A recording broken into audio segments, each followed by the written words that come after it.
et 3 et 4 et 1 et 2 et 3 et 4. Maintenant, prenons la tête toute droite et tournez la tête maintenant à droite, comme moi, ici à droite, et tombez, laissez la tête tomber en avant, faites tout un cercle de jusqu'à gauche et jusqu'à... L'œuvre des terrains de jeu, le premier organisme canadien-français officiel dont l'objectif fut l'organisation des loisirs, est apparue à Québec et Sherbrooke en 1930.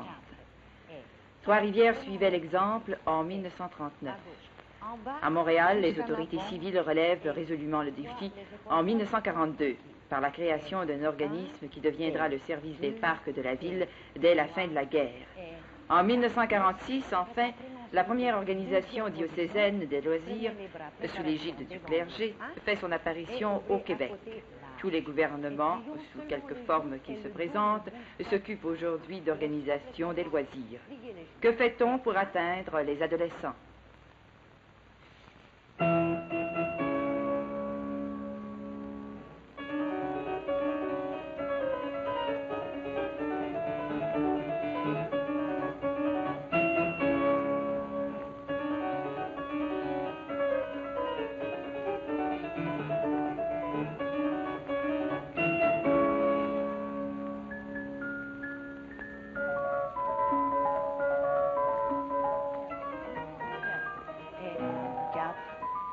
Prenons première, 1 et première, 2, première position.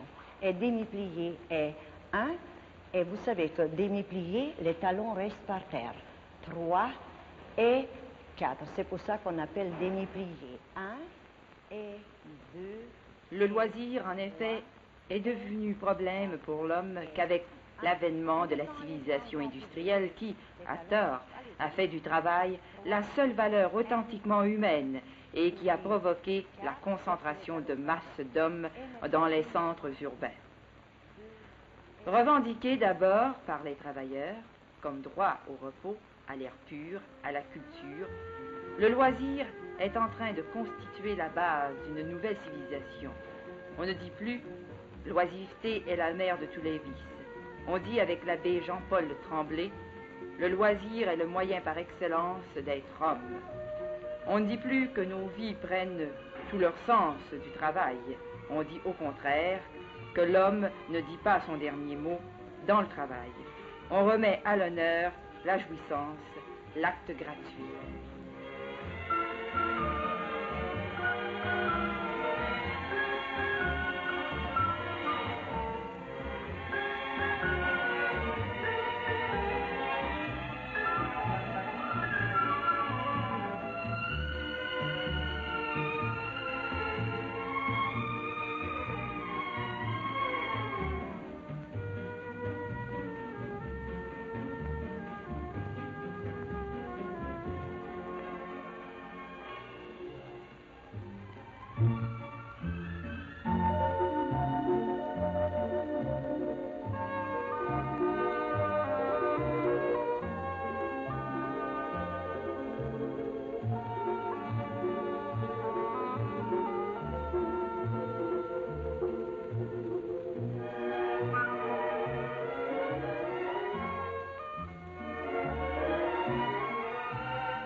Les sports, qui sont pour la plupart une importation britannique, sont apparus à Montréal vers les années 1880 À l'époque de la naissance des 3 grands parcs de la ville, Île Sainte-Hélène, Mont-Royal et La Fontaine.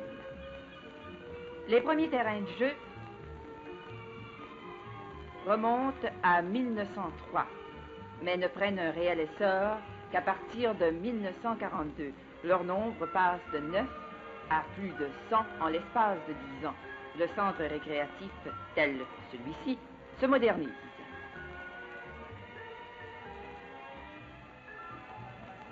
Monsieur Delaplante, vous vous occupez du service des parcs à la Ville de Montréal.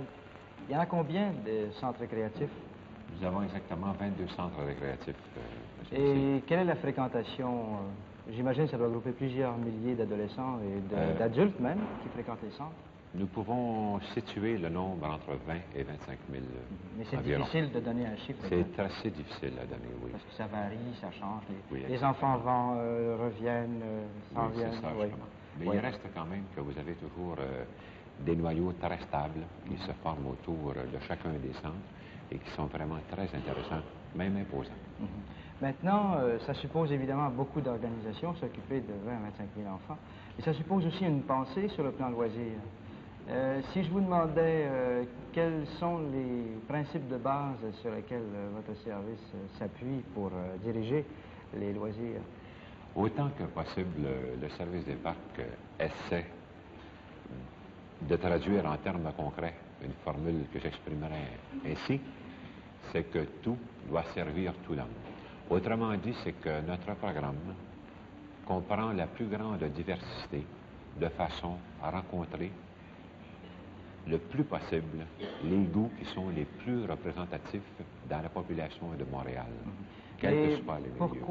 Pourquoi offrir ainsi un éventail? Est-ce que ça correspond, cet éventail d'activités, est-ce qu'il correspond à des normes scientifiques établies ou si c'est une espèce de programme qui est sorti finalement de l'expérience antérieure et qui finalement s'est cristallisé autour d'une formule comme celle que vous venez de dire? Voici, c'est que la réponse à votre question est double. D'une part, la recherche inspire, évidemment, le programme, mais d'autre part aussi, le test, si vous voulez, de la réponse du public à un certain élément du programme devient le calibre, l'étalon nécessaire, je dirais, pour établir cet élément-là dans le programme général du service. Parce qu'on me dit qu'il y a eu des tests, des expériences sur plusieurs années même, où on a essayé de définir quels devaient être ou quels étaient les loisirs des adolescents, qu'est-ce qui répondait le mieux à leurs activités. Je pense au test du docteur Gesell. Oui. Alors voici, c'est que précisément ce que le docteur Gesell a fait avec ses coéquipiers en clinique, ça a été une étude générale de l'évolution d'un groupe d'enfants de la civilisation nord-américaine. Et nécessairement, les résultats des études du docteur Gesell rejoignent ce qu'est l'esprit du jeu pour l'enfant et ses variations à travers les différentes étapes de maturité que l'enfant traverse pour atteindre ce que nous appelons sa maturité, c'est-à-dire vers l'âge de 20 ou 24 ans. Maintenant, les activités, même s'il y a un bon éventail d'activités, reste que la cheville ouvrière vraiment d'un centre récréatif, c'est le moniteur, je pense. Ou la monitrice. Je crois que vous parlez d'or en ce moment. Oui. Nous avions coutume de dire au service que tant vaut le moniteur, tant vaut le terrain de jeu. La formule s'applique intégralement aussi au centre récréatif. Alors, le succès dépend, je dirais, dans une proportion d'au moins les 3/4 ou les 4/5 de la personnalité, du dynamisme propre de l'équipe de moniteurs qui est responsable de ce centre. Ça suppose de bonnes connaissances sur le plan des techniques de loisirs, mais ça suppose aussi un esprit, ça suppose aussi une philosophie, je pourrais dire, des loisirs de la part de ce moniteur dans le centre. Évidemment.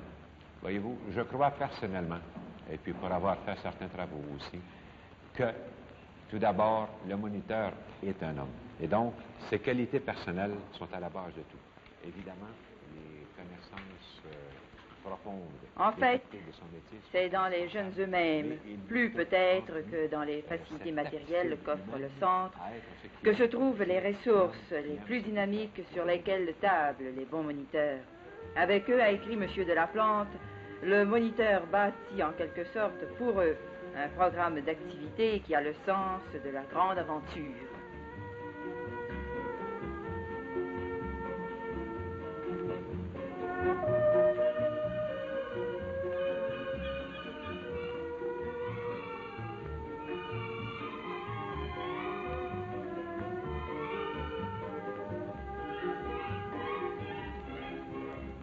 Mais mademoiselle Mathieu, je sais que vous êtes ici depuis 3 ans et que grâce à vous, eh bien, le centre a accueilli bien des jeunes adolescents. Alors, qu'est-ce que vous avez fait pour attirer ces jeunes? Eh bien, je pense que, surtout si on parle d'adolescents, pour les attirer, d'abord, il faut leur confier des responsabilités. Je pense qu'on ne fait pas assez confiance aux jeunes de cet âge et pourtant, ils ont énormément de possibilités qui demandent à être développées. Quelles sont ces possibilités? Eh bien, ils sont exubérants, ils sont prêts à rendre service.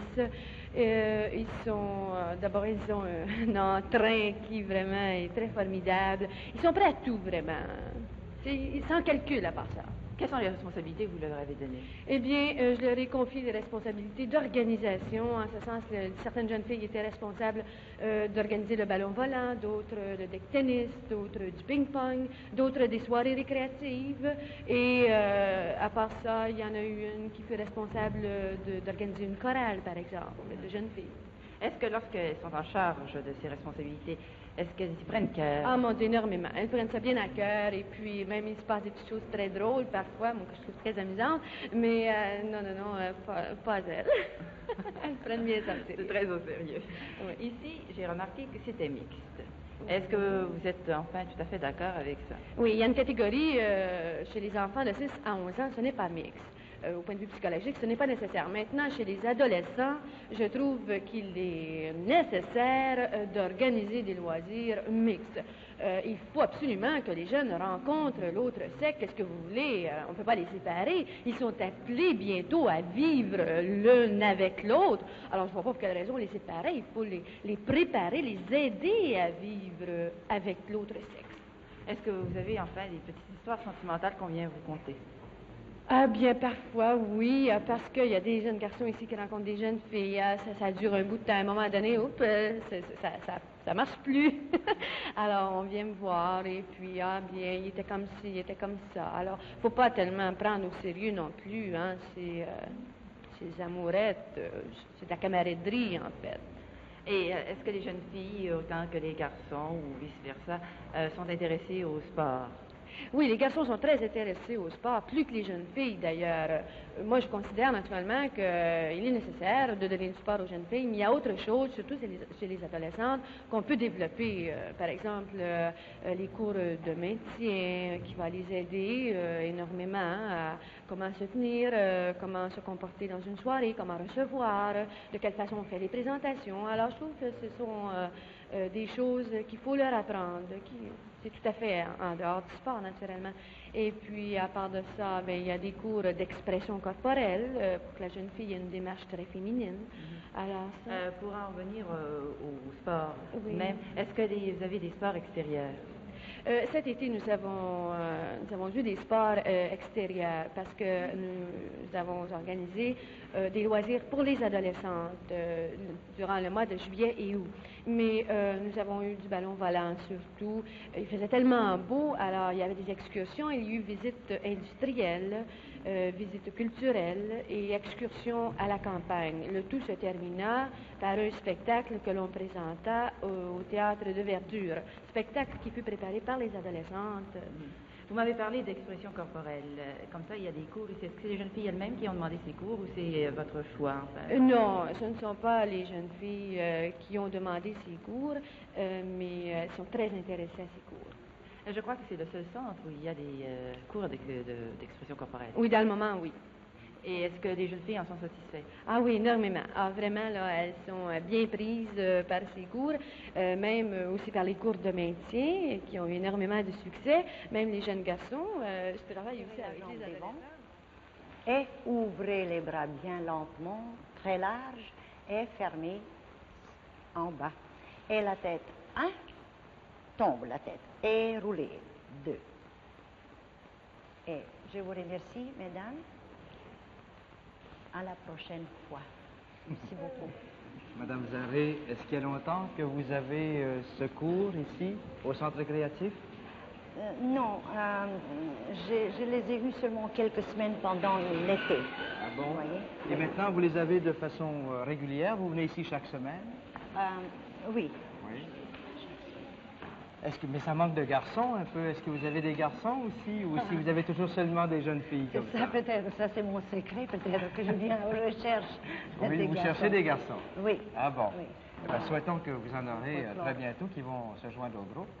Parce que la danse, ça ne s'adresse pas seulement aux jeunes filles. Absolument, ça c'est un art très masculin. Ça peut aussi s'adresser aux garçons. Absolument. Oui.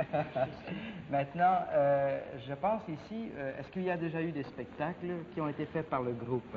Oui, nous avons eu cette occasion pendant l'été de montrer un peu des choses au parc de la Fontaine. Et j'ai pris encore mes professionnels en aide. Et alors, ça donnait quelque chose assez agréable. Oui. Et les élèves ici, pour ce qui est des costumes, tout ça? Ah oui, tous les costumes ont été faits ici. Ici même au centre? Oui, sous la direction de Mlle Lise Mathieu, qui est une monitrice vraiment formidable, parce que ce n'était pas très facile de pénétrer dans des centres pareils, mais elle préparait les jeunes filles dans une si belle manière que l'atmosphère était déjà faite. Maintenant, Madame Zaré, vous êtes une chorégraphe de façon professionnelle. Vous avez une troupe de danseurs et de danseuses, et vous venez ici au centre récréatif pour donner des cours. Oui. Et pourquoi? Well, c'est assez... C'est difficile? Non, ce n'est pas. Au contraire, ça c'est très facile à expliquer, car basant sur les lois naturelles, que c'est la jeunesse qui vont être demain les spectateurs, le public et les participants aussi. Oui, spectateurs décisifs de nos édifices culturels. Et à part de cela, c'est cette jeunesse même qui va pouvoir évaluer la chose artistique de chaque... Est-ce que vous trouvez que les Canadiens dansent bien? Est-ce qu'ils ont la danse dans le sang, comme on dit? Absolument, comme tous les peuples. Oui, mais est-ce qu'ils ont une bonne notion de ce que c'est que la danse? C'est ça justement qui manque un peu, et voilà, ça c'était aussi une de mes raisons principales pour venir et travailler parmi les jeunes. Ça vous arrive souvent de discuter avec les jeunes comme ça qui viennent vous voir? Ah oui, ça arrive souvent ici parce que, en fin de compte, on essaie ici de créer une atmosphère à ce que chacun soit un peu chez lui. Alors souvent, comme ça, les jeunes viennent et puis discutent de différents problèmes, de différentes choses qui sont arrivées à la classe, par exemple, et puis ils aiment bien ça, venir, ça arrive souvent. De quoi étiez-vous en train de discuter en ce moment? De notre prochaine danse ici au centre.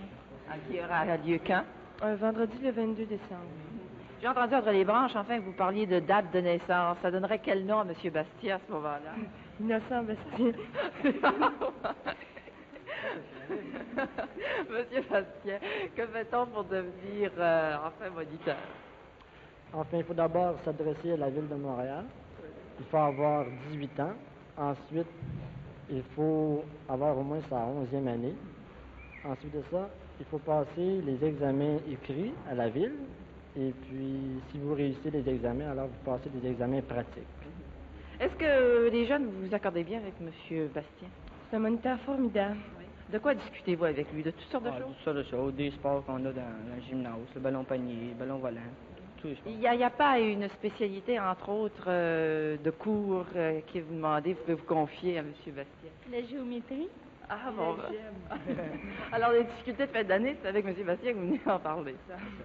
Et ici, pour les sports, est-ce que vous venez ici souvent pour faire du sport et sans faire partie d'organisation? Est-ce que vous faites partie d'un organisme ou d'un comité? Nous avons une équipe de ballon volant puis de deck tennis. Puis nous venons aussi souvent que ça nous est possible, habituellement le vendredi soir. Mais vous ne faites pas partie tout de même d'un comité? Non. Est-ce que vous croyez que c'est nécessaire de faire partie du comité? Non. Et comment attirez-vous les jeunes filles? Est-ce que vous, des fois, vous amenez des camarades ici? Oui, puis ça fait un plaisir parce que souvent on ne sait pas quoi faire. Alors ici, il y a toujours une activité possible entre les jeunes. Vous, qu'est-ce que vous préférez faire, entre autres? Ah, moi, c'est les sports le vendredi soir. On était pour organiser un nouveau sport, là. Qu'est-ce que c'est? C'est le handball. C'est un nouveau sport qui est arrivé ici. Et M. Bastien est tout à fait d'accord avec Ah vous. oui. Monsieur Bastien, est-ce que vous avez enfin de la difficulté? Est-ce que c'est un centre, je veux dire, bilingue ici? Est-ce que les jeunes s'accordent très bien anglais-français? Oui, de ce côté-là, ça va très bien. C'est juste, en fin de compte, le moniteur qui est souvent obligé d'expliquer en français et en anglais. Alors, à ce moment-là, des fois, ça cause certaines difficultés parce que ça retarde un peu le jeu, mais en fin de compte, on vient en bout de s'habituer et apprendre une façon assez rapide d'expliquer en français et en anglais. Mademoiselle Mathieu, tout à l'heure, vous mentionnait que les jeunes gens aimeraient bien avoir des cours de mannequin peut-être différents ou de maintien comme les jeunes filles. Est-ce que vous avez l'intention d'en établir un ou est-ce que ça se produit, enfin, est-ce que vous avez du succès avec les cours ici de mannequin? Vous pouvez en voir. Non, un jeune homme, j'aimerais bien avoir la vie des jeunes garçons. Bien, pour les cours de mannequin, il y en a eu l'année passée, des années d'avant, mais cette année, je crois qu'ils veulent organiser un cours pour les garçons aussi. Ça va peut-être nous aider à mettre ça. Parce que les cours de mannequin, est-ce que vous avez des parades de mode ici, par exemple?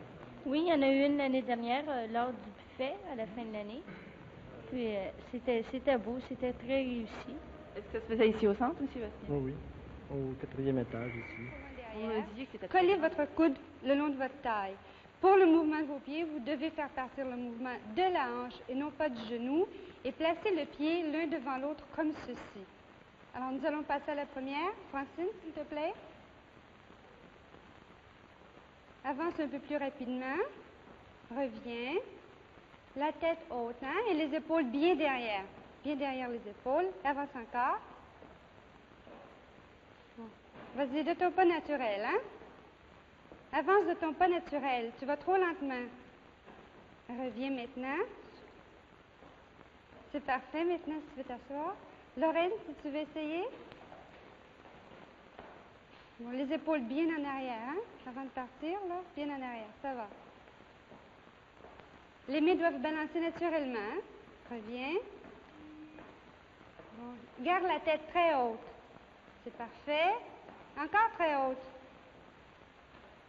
Bon, assieds-toi. Maintenant, nous allons passer à la chaise. Pour vous asseoir, il y a encore quelques petits trucs bien simples. C'est que vous devez avoir un pied derrière l'autre. Et le pied qui est derrière doit porter le poids de votre corps. Si tu veux t'avancer, nous faire la démonstration, Diane. Alors, se coller bien près de la chaise, mettre un pied derrière, appuyer, fléchir le genou. C'est parfait. S'asseoir assez au fond de la chaise. Pour se relever, le poids doit encore peser sur le pied derrière. Relève-toi. Bon, maintenant, ne fais pas trop le mouvement des épaules, hein? Que ton corps reste bien droit. Recommence encore. Bon. Allez, relève-toi encore. Bon, c'est pas mal. Une autre, va essayer.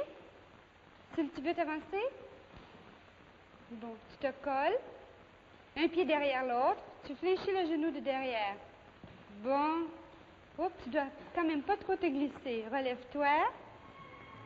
Maintenant, tu es trop raide dans tes mouvements. Tu dois le faire avec plus de souplesse. Laisse-toi tomber sans toutefois te laisser choir. Hein? Alors, vas-y. C'est pas mal. Relève-toi encore. Maintenant, tu ne t'assis pas assez derrière. Par le fait même tes épaules.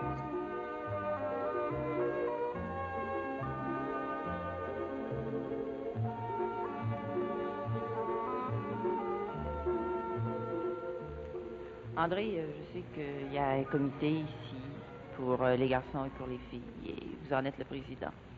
Alors, toute fonction donne des obligations. Quelles sont vos obligations comme président? Les obligations comme président sont de décider qu'est-ce que mon comité me suggère, enfin, pour les activités qu'on a le vendredi soir et les danses qu'on fait ici le vendredi soir. On fait beaucoup d'activités ici, comme cette année, on a sorti un nouveau jeu, le handball. On pratiquera ici dans le centre les vendredis soirs. Aussi, le vendredi soir, on fait quelques danses de temps à autre pour les jeunes, pour attirer plus les jeunes ici au centre ici, parce qu'avant, on n'était pas tellement connus ici au centre. Il y a seulement que 3 ans que les adolescents canadiens-français se tiennent ici. Comment ça se fait? Parce qu'avant, ici, c'était seulement des Anglais qui venaient ici, des grandes personnes qui venaient ici apprendre à faire. Il n'y a pas du tout de Canadiens-français, ou presque pas, qui venaient ici avant.